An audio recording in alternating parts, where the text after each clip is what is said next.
कपालभाति पूरा सच क्या है, क्या आप भी जानना चाहते हैं? ये क्रिया है या प्राणायाम? इसके बारे में जो भ्रांतियां फैलाई जा रही हैं, क्या उनको आप सही मायने में नहीं जानना चाहते? कपालभाति को कैसे करें और कब करें, ये जानना आपका हक है। कपालभाति को हम सब ने ये समझ लिया है कि इसको कभी भी कैसे भी किया जा सकता है, जबकि ये इसका सच नहीं है। तो आज के इस वीडियो में मैं आपको बताऊंगी कपालभाति का पूरा सच। अकॉर्डिंग टू घेरण्य संहिता, घेरण्य ऋषि मुनि ने जो कपालभाति के बारे में लिखा है, योग का एक बहुत ही अद्भुत टेक्स्ट है घेरण्य संहिता। उसके अकॉर्डिंग कपालभाति का पूरा सच मैं आपको बताने वाली हूँ। नमस्ते, मैं हूँ नीरजा, योग टीचर, पीएचडी स्कॉलर। एमएससी यौगिक साइंसेस से मैंने किया, तब मैंने पढ़ा घेरण्य संहिता को, हठ प्रदीपिका को, हठ योग के जितने भी ग्रंथ है, क्योंकि योग जो है वो उसके रियल टेक्स्ट पढ़ना बहुत जरूरी है। तब मैंने जाना कि कपालभाति का सच क्या है। जैसे कि टीवी में हर जगह, किसी भी सोशल मीडिया पे कपालभाति को ऐसे बता दिया जाता है जैसे सब कोई कर सकता है और इसके बहुत सारे फायदे हैं। ये बिल्कुल भी सच नहीं है। कपालभाति प्राणायाम बिल्कुल नहीं है। जैसा कि आजकल आप किसी भी सोशल मीडिया पे, किसी वेबसाइट पे, किसी भी योगा टीचर का आप ब्लॉग देख लीजिए, सब जगह वो कहेंगे कपालभाति प्राणायाम। जितने भी टीवी में प्रोग्राम्स आते हैं उसमें कहेंगे कपालभाति प्राणायाम। ये सब कुछ ऐसे चल रहा है बस, जो कि गलत है। सही चीज जानना आप सबका भी हक है और आपको जानना भी चाहिए। तो कपालभाति एक षट कर्म का हिस्सा है। षट कर्म क्या है? योग में 6 कर्म बताए हैं। अपने शरीर की आंतरिक शुद्धि करने के लिए 6 क्रियाएं बताई हैं, जिसमें नेति, बस्ती, कपालभाति, त्राटक, नौली आदि 6 क्रियाएं बताई हैं। उसमें से एक क्रिया है कपालभाति। कपालभाति प्राणायाम का प्रकार नहीं है। तो कपालभाति फिर प्राणायाम क्यों कहते हैं, ये भी मैं आपको बताऊंगी। कपालभाति में जो घेरण्य मुनि ने लिखा है, मैं आज सिर्फ घेरण्य संहिता की बात करूंगी। उन्होंने 3 प्रकार की कपालभाति का वर्णन किया है। कपाल की शुद्धि करने के लिए इस क्रिया को किया जाता है। अब कपाल और भाति नाम से ही पता है, कपाल को चमकाना। कपाल यानी आपका ललाट, फोरहेड। फोरहेड को क्लीन करने का जो काम करती है वो कपालभाति करती है।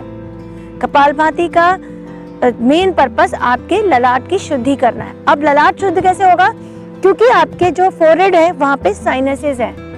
यहाँ से पूरा ये जॉइन है, ये पूरे साइनसेस है, यहाँ पे हॉलो स्पेसेस, जहाँ कफ कोल्ड जमा हो जाता है। तो उसको क्लीन करने की जो प्रक्रिया है उसको कपालभाति कहते हैं। कपालभाति के 3 टाइप्स बताए हैं, वात कर्म, वित्त कर्म और शीत कर्म। उसमें से सिर्फ एक प्रकार है वात कर्म, जो श्वास प्रश्वास की तरह से होता है, इसीलिए उसको प्राणायाम का प्रकार समझ लिया गया है। तो जो लोग इसे प्राणायाम प्रचलित करने में लगे हैं वो शायद बहुत ऊंचे पद पर हैं, जिससे उनकी बात हर कोई मान रहा है। लेकिन आप लोग, जो लोग मुझे सुन रहे हैं, वो सिर्फ घेरण्य संहिता और हठ प्रदीपिका 2 ऐसे ग्रंथ हैं जिसमें कपालभाति का डिटेल वर्णन है। उसको आप कहीं से भी डाउनलोड करके पढ़ के देखें और उसमें जाने कपालभाति का सच क्या है। तो कपालभाति जो है, जिस तरह कहा जाता है पूरी तरह से कि भाई कभी भी करो, आधा घंटा करो, इससे पेट कम हो जाएगा, इससे पेट की अशुद्धियां साफ हो जाएंगी, ऐसा बिल्कुल भी सच नहीं है। तो कपालभाति 3 प्रकार है। वात कर्म कपालभाति जो हम सब देखते आते हैं, उसमें पेट अंदर श्वास बाहर, यानी श्वास और प्रश्वास को उसमें यूज किया जाता है, इसलिए उसको प्राणायाम की तरह बता दिया गया है। लेकिन उसको आधा घंटे करना बिल्कुल गलत है। जैसे कहते हैं कि क्रिया की शुद्धि क्रिया है, मतलब शुद्धि शरीर की कैसे करते हैं, बहुत लिमिट में, वो मैं बताती हूँ। इसके पहले मैं बताऊंगी कपालभाति का जो दूसरे प्रकार है उनके बारे में। तो वात कर्म कपालभाति जो प्रचलित है, उसका नेक्स्ट वीडियो में मैं आपको पूरा प्रिकॉशन और उसकी विधि क्या है वो डिटेल में लेकर आऊंगी। आज हम बात कर रहे हैं कपालभाति के पूरे सच की। तो दूसरा प्रकार है वित्त कर्म और शीत कर्म। शीत कर्म में पानी को नाक से लिया जाता है और मुंह से छोड़ा जाता है।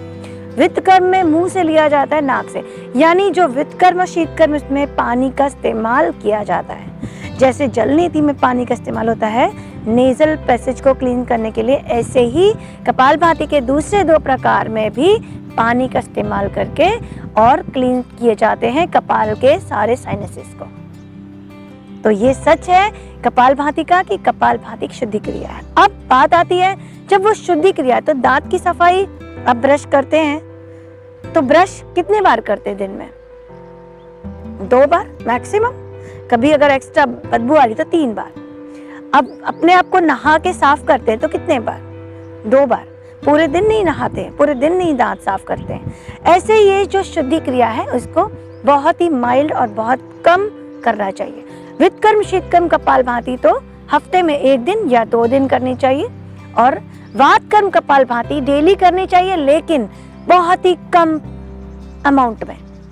उसके 30 स्ट्रोक बहुत हो गए, 10-10 के 3 बार 30 स्ट्रोक कर दिए, या 30-30 के 2 बार 60 स्ट्रोक कर दिए, इससे ज़्यादा नहीं। जो हम कहते हैं ना आधा घंटे तक लोग कहते हैं कि हाफ एन आवर करो पेट कम हो जाएगा, आपका पेट कम नहीं होगा। अगर आप कपालभाति बहुत एक्सेस कर रहे हैं, आपको पता नहीं है, आपका ब्लड प्रेशर बढ़ जाएगा, आपको पता नहीं आपका हाइपरटेंशन बढ़ जाएगा, आपको पता नहीं आपकी बैक एक हो जाएगी, आपको पता नहीं आपके एब्डोमेन में बहुत सारी विकार आ जाएंगे। तो कपालभाति का ये एक सच है, क्योंकि कपालभाति बहुत ही पावरफुल क्रिया है, लेकिन जो चीज पावरफुल है उसको लिमिट में, और जो क्रिया है शुद्धि क्रिया है उसको लिमिट में करना चाहिए। नेक्स्ट वीडियो में मैं आपको बताऊंगी कपालभाति जो वातकर्म है श्वास प्रश्वास की प्रक्रिया के साथ कैसे करते हैं, बेनिफिट प्रिकॉशंस क्या है, कौन लोग नहीं कर सकते, और अगर इसको आपको सीखना है तो किस तरह से आप जाएं। ये सारी डिटेल नेक्स्ट वीडियो में बताऊंगी। लेकिन अगर ये वीडियो आपको पसंद आया है, आपको सच्चाई लगती है, इस सच को जानने के लिए आप खुद ही वेरीफाई करें। आप दोनों टेक्स्ट के मैं लिंक शेयर करूंगी, वहां पे जाके आप डाउनलोड कर सकते हैं। उन टेक्स्ट को वहां पे स्पेशली पॉइंट आउट करके कपालभाति को पढ़ें, आपको इसकी सच्चाई पता चल जाएगी। मैं आपसे हमेशा रिक्वेस्ट करती हूँ कि आप ऐसे टीचर के कांटेक्ट में रहें जो आपको 1 to 1 आपकी चीज़ों को बता सके, आपके साथ हर चीज़ को शेयर कर सके। ऐसे टीचर से सीखें जो आपको रूबरू सिखा सके। योग आपको अच्छा करने का माध्यम है, लेकिन अगर गलत तरह से योग करें तो आपको अनेकों बीमारियां पैदा भी करने का एक रास्ता है। तो योग को अपनाएं, लेकिन सही तरह से अपनाएं। जो कुछ भी सोशल मीडिया पे चल रहा है वो सब कुछ सही नहीं होता, वो सब कुछ ऑथेंटिक नहीं होता। योग कभी भी सोशल मीडिया से, टीवी से या किसी ऐसे माध्यम से ना करें जो हजारों लोगों को सिखाया जा रहा है, लाखों लोगों को जो सिखाया जा रहा है वो योग आप ना अपनाएं। उसकी सच्चाई को जानें, ऑथेंटिक टीचर से मिलें, उनसे क्वेश्चन आंसर करें, टेक्स्ट के बारे में पूछें और उन टेक्स्ट को खुद रेफर करें, और देन आप उसको अप्लाई करें। जो चीज़ पावरफुल है उसको इस तरह से पावरफुल बने रहने दें, और उसको अपने जीवन में उतारने के पहले पूरी ऑथेंटिसिटी को चेक करें। अगर आपको इससे रिलेटेड कोई भी क्वेश्चन है, एनी टाइप ऑफ क्वेश्चन, या योग से रिलेटेड कोई भी क्वेश्चन है, तो आप मुझे कमेंट सेक्शन में जरूर बता सकते हैं। आपके हर एक क्वेश्चन का मैं रिप्लाई करने की कोशिश करूंगी। बहुत से वीडियोस में मेरे व्हाट्सएप नंबर दिया हुआ है, आप उसको भी चेक कर सकते हैं। आप मुझे व्हाट्सएप पे कैच कर सकते हैं, आप मुझे क्वेरीज कर सकते हैं, but only regarding to yoga, क्योंकि मैंने यौगिक साइंसेज में MSc किया है, सो मैंने बहुत सारे टेक्स्ट पढ़े हुए हैं। तो आपको ऑथेंटिसिटी कहाँ से चेक करनी है, ये सब मैं आपको हर एक क्रिया, हर एक आसन के बारे में बता सकूंगी। तो आप बने रहे मेरे साथ योगा विद नीरजा को, और अगर पसंद आया तो please do like, share and subscribe, और अपनी हेल्थ का खास ध्यान रखें। नेक्स्ट वीडियो में कपालभाति कैसे करेंगे और उसके बेनिफिट प्रिकॉशंस क्या हैं, इसको लेकर आऊँगी। तब तक के लिए नमस्ते, धन्यवाद, जय हिंद, जय भारत।